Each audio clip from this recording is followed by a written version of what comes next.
enkuba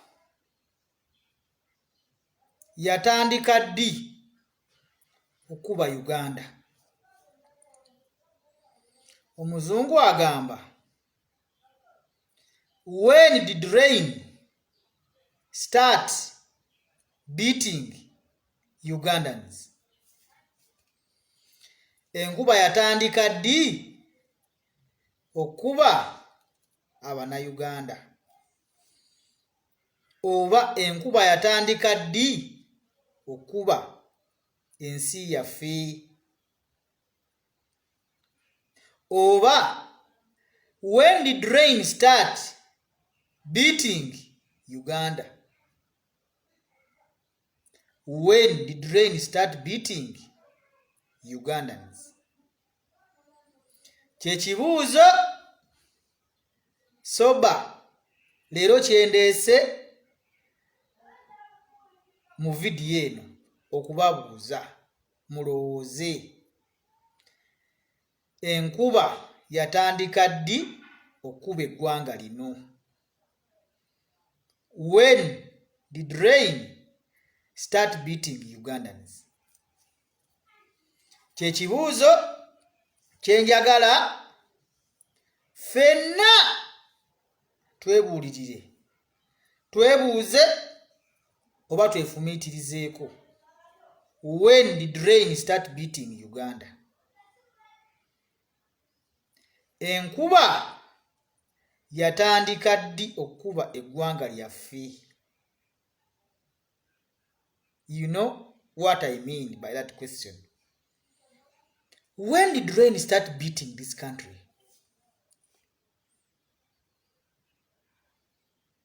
Now, you sit there and I'll let you know. Sharing a video eno, nze nabagambye nasalawo mu karantini eno mbagabanyizeeko ku bintu by'endowooza ate nga nkakasa bituufu. When did rain start beating this country? Enkuba yatandika ddi okuba eggwanga lino? Kyekibuuzo kyetadde mu ddiiro. Era musharinge vidiyo eno. Ngenda kuwa ebintu bina. Ensonga nnya enkuba bwe yatandikira okuba eggwanga lino. Ensonga nnya. Era buli nsonga njagenda njogerako ku bwayo mu budde obw'omu maaso nga nzija nkola vidiyo zange. Gwayagala okungoberera genda ku YouTube yange osaakinge Robert Kyalimpa osubscribinge. Nze bampita soba. Nasazeewo mbabuulire ebintu bino muli bijjukira maaso eyo.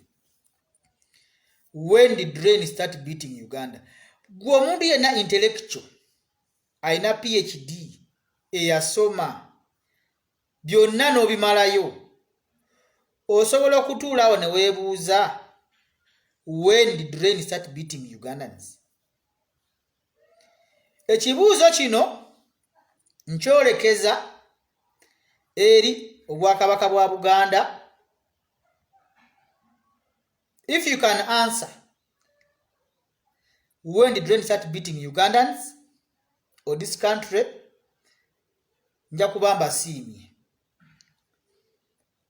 Ekibuuzo kino nkyolekeza eri opinion leaders bonna. Nkyolekeza Ekereziya Katolika ekulemberwa kati abakulembeze abagiriko.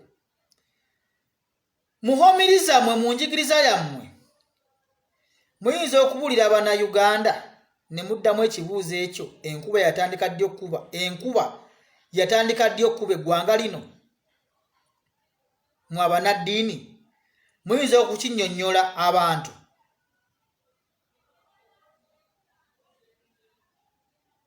Mwe ba intellectual abeeyita abakugu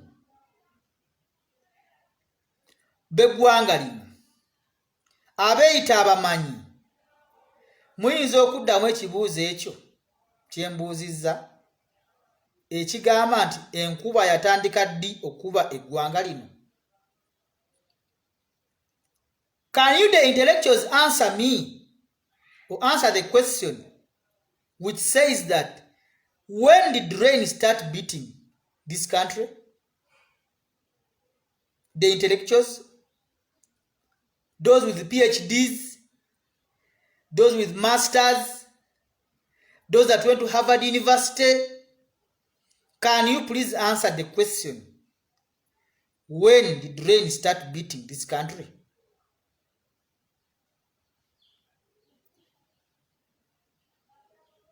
First of all, Uganda Kingdom, can you answer? And all the cultural leaders, the religious leaders, the Protestant church, the Catholic church, the Muslim clerics, all the opinion leaders, can you please answer the question, when did rain start beating Ugandans? Enkuba yatandika ddi okuba eggwanga lino?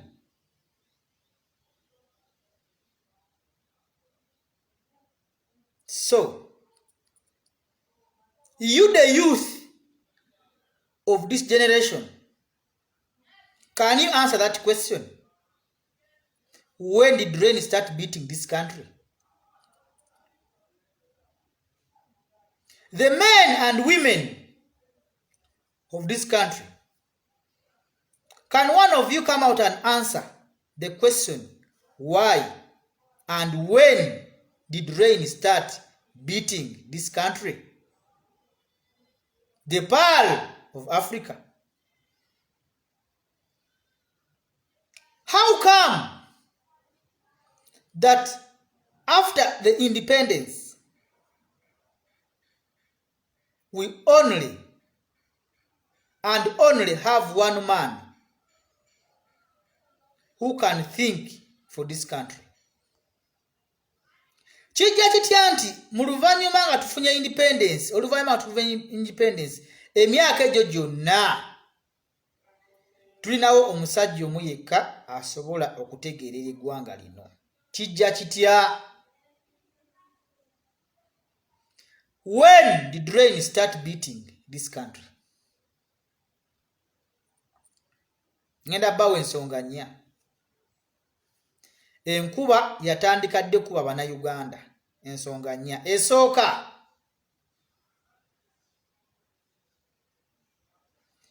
olunaku lwe baakola constitution ya Uganda oba mu 1995 is the day rain started beating Ugandans.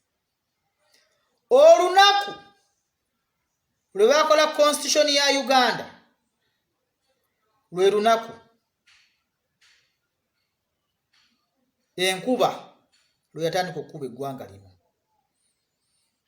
The day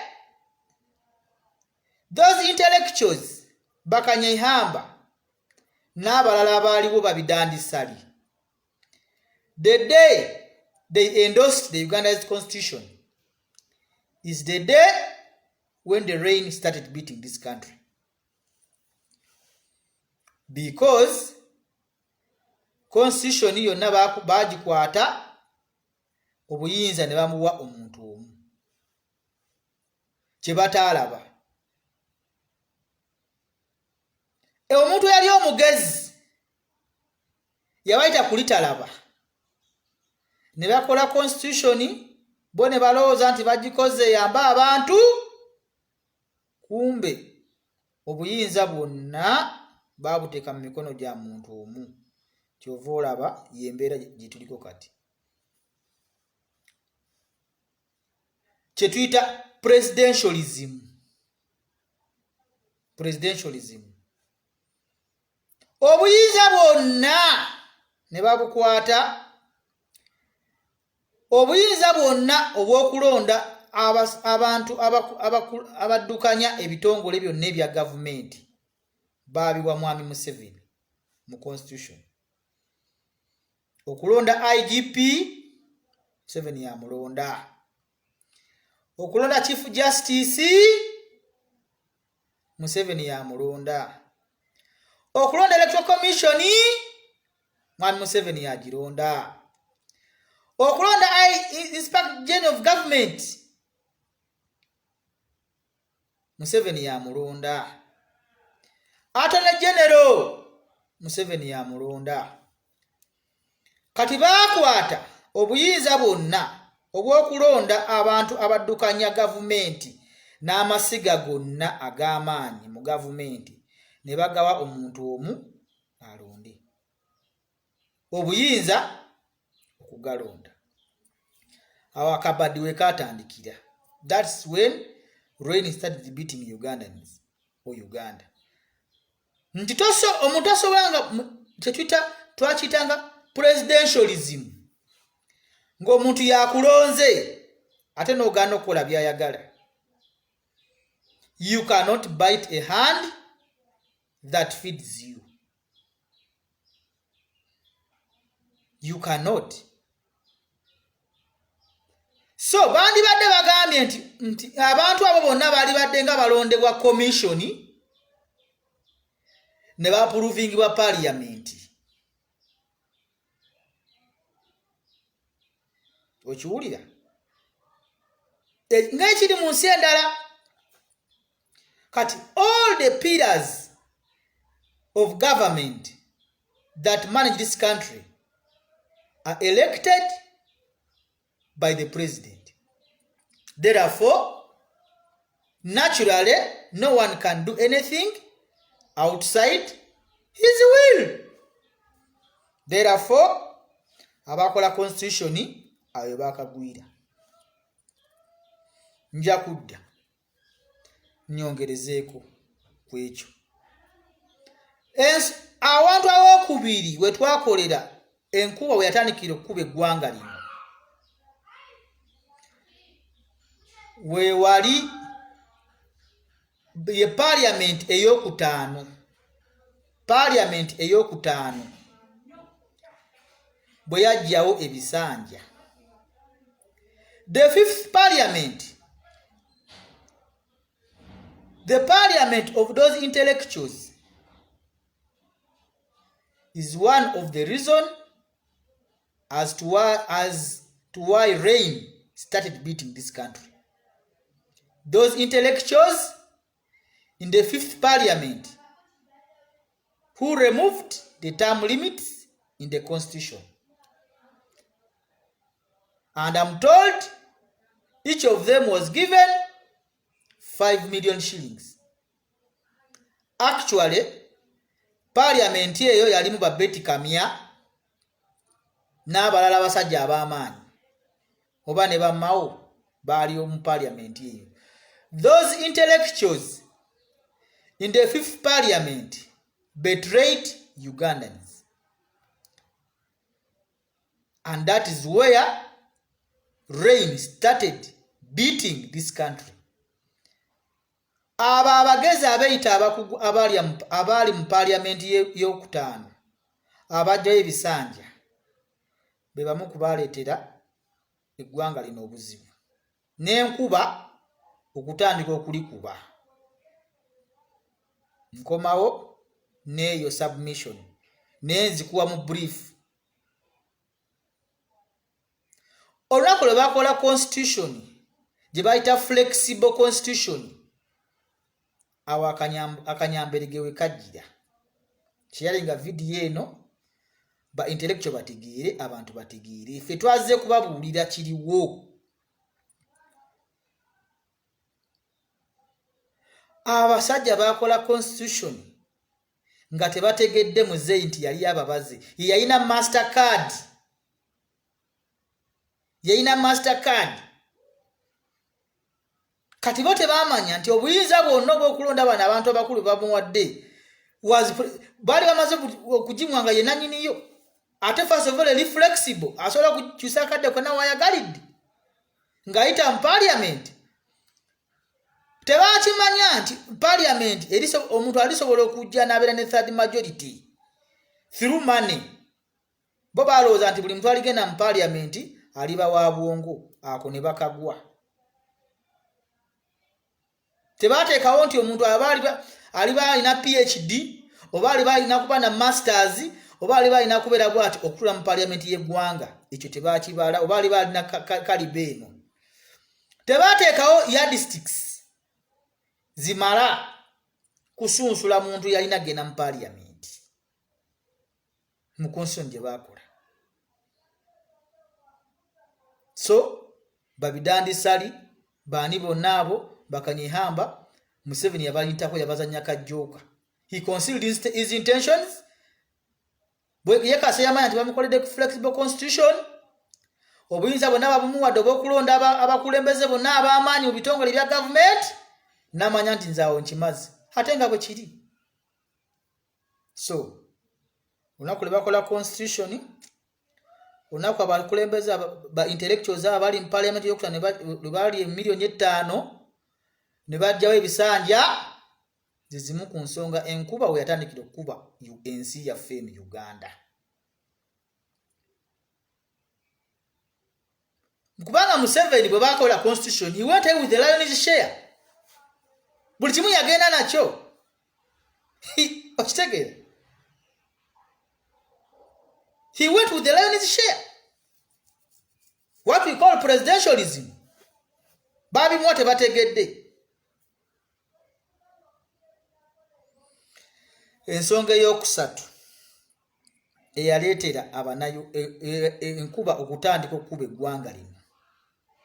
Abanayuganda abalonda ensonga ezironda zaababula. Ensonga abanayuganda kwe basinzira okulonda omukulembeze tebazirina. What we call ignorance of the electorate. Obusiru bw'abalonzi.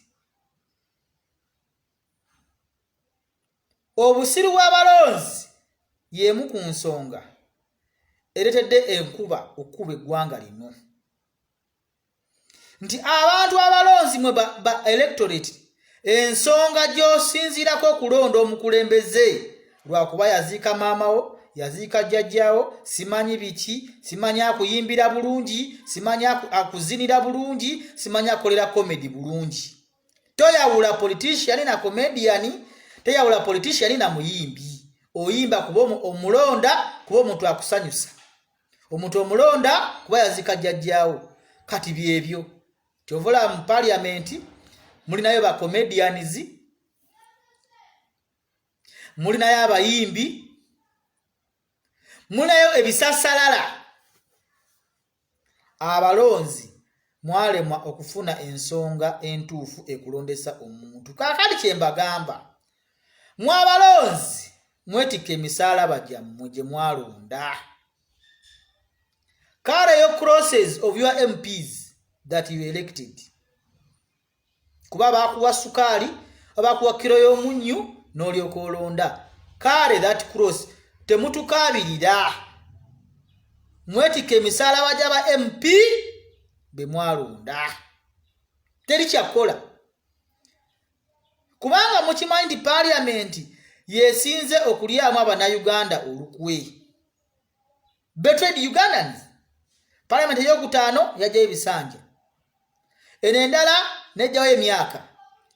Kwegamba buli kimu katoyina kiringa bw'onoogamba ejjinja likuwa amazzi. There is nothing good you can expect from parliament. Therefore, okusinza ku history yaabwe baze bakola ebintu. Therefore, you can't demand anything good from them. You can't expect anything good from MPs. You can't. Kiringa bw'onoogamba ejjinja mpa amazzi terisobola kuwa amazzi. In fact, lumu Yesu baamuzaala ne bagamba Abayudaaya nti Yesu omununuzi w'ensi bamuzadde ko baamuzaalidde wa? Ndi baamuzaalidde Nazareti. Abanayuganda ne bagamba Nazareti wayinza okuvaayo akantu konna akalungi. Can anything good come from Nazareth? Ne bamunyooma Yesu. Can anything good come from this parliament? You think? Kati mwabalonda be electorate mwetike emisalaba gy'aba MP bemwalonda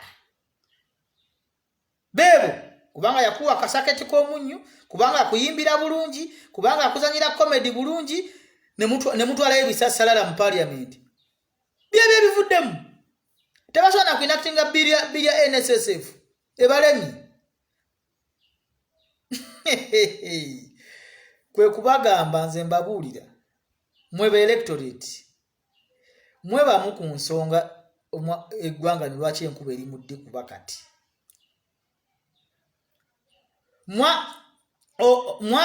mwawaayo obusiru obugezi bwammwe ne mukwata obusiru mu kulonda abakulembeze. You sacrificed your intelligence and reasons of what you base on to vote a leader. That's why our country is being hit by rain. Nze mbabuulira ensonga ey'okuna era nga yesembayo gye Abannayuganda mwerabira amaanyi gammwe mu byobufuzi.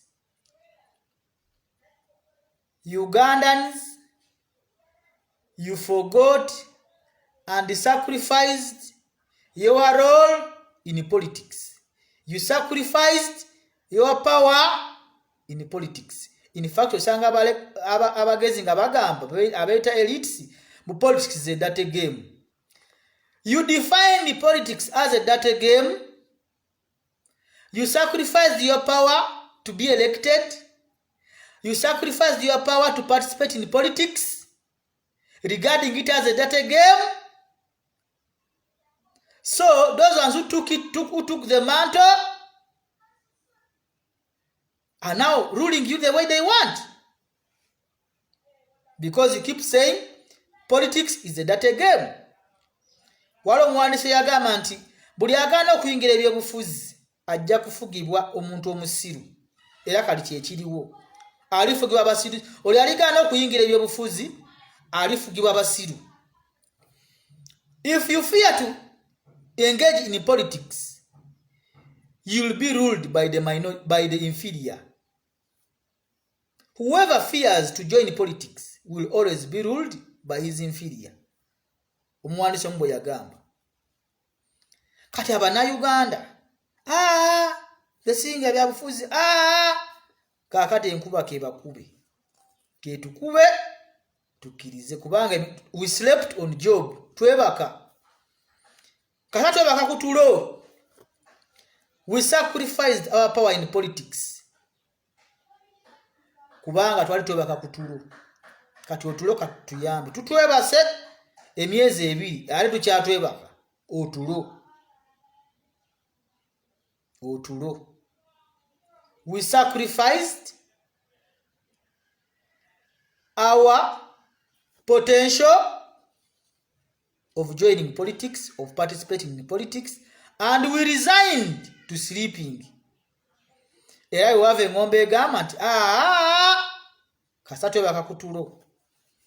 Akati mwebake kutulo tulabo tulo otwo gye tutwala eggwanga lino. Katulaba otulo otwo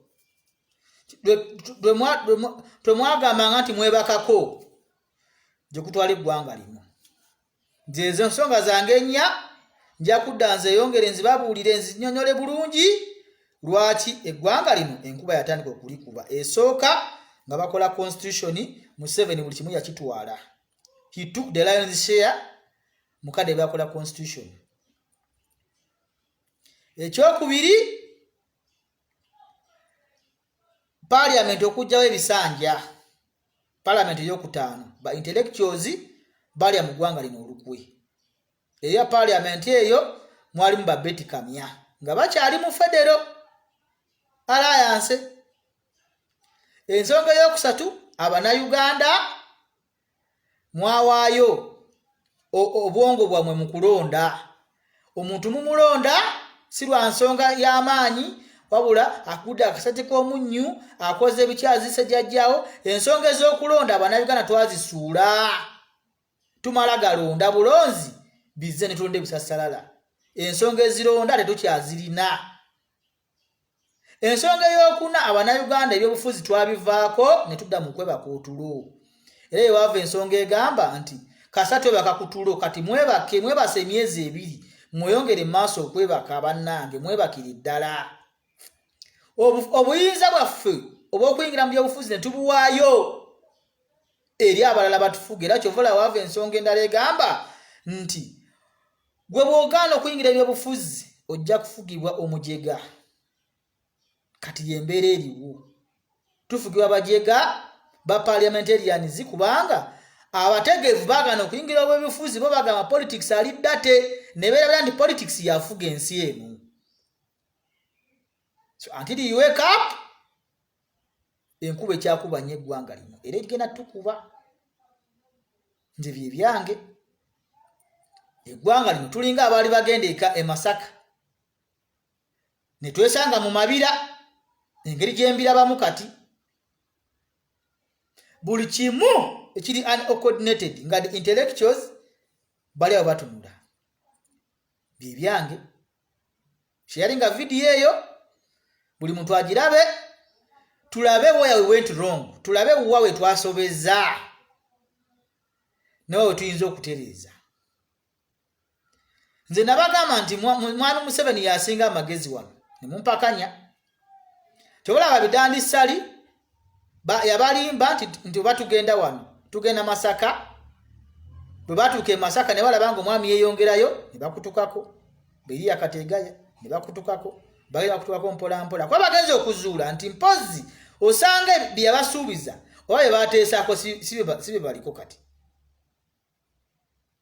n'olwekyo ebigambo byange tugira twebaka otulo naye video eno gisharinge tusobole okuttaanya ensonga ngaafe abavubuka ab'omulembe guno tuyinza kuyamba otya eggwanga lyaffe okuva mu ddubiro lirimu toyinza kubbulula ggwanga lino nga totegedde enkuba yatandika ddi okulikuba era yatandikira wa nze bye byange nze soba gera ku YouTube yange Robert Kyalimpa osubscribinge tujja kwongera okukkaanya ku nsonga zino naye era maliza mbagamba nti nze ndi wa NRM naye NRM onnongooseemu NRM eyogera ku bintu ebiruma Abannayuganda era ndi muwagizi wa Museveni kubanga sijja balimba ku ssaawa ya leero ffenna nga ngeri gye twebasa obwongo katukirize muzeeyi atufuge kubanga twasalawo obwongo ne tubwebasa twasalawo ba intellectuals ne batulyamu olukwe ne tusalawo ebisanya ne tubijjawo kati tuna kye twekwasa tukkirize muzeeyi atufuge era nze omu ku bagenda omukubira akalulu n'omuwagira mu 2021 paka Abannayuganda lwe muyimusa omutwe ne muyimugana kaka tulonde abafuzi olw'ensonga eno neno muve mu kulonda olw'okuba omuntu akuwadde omuceere oba akuwadde ekkiro y'omunnyo.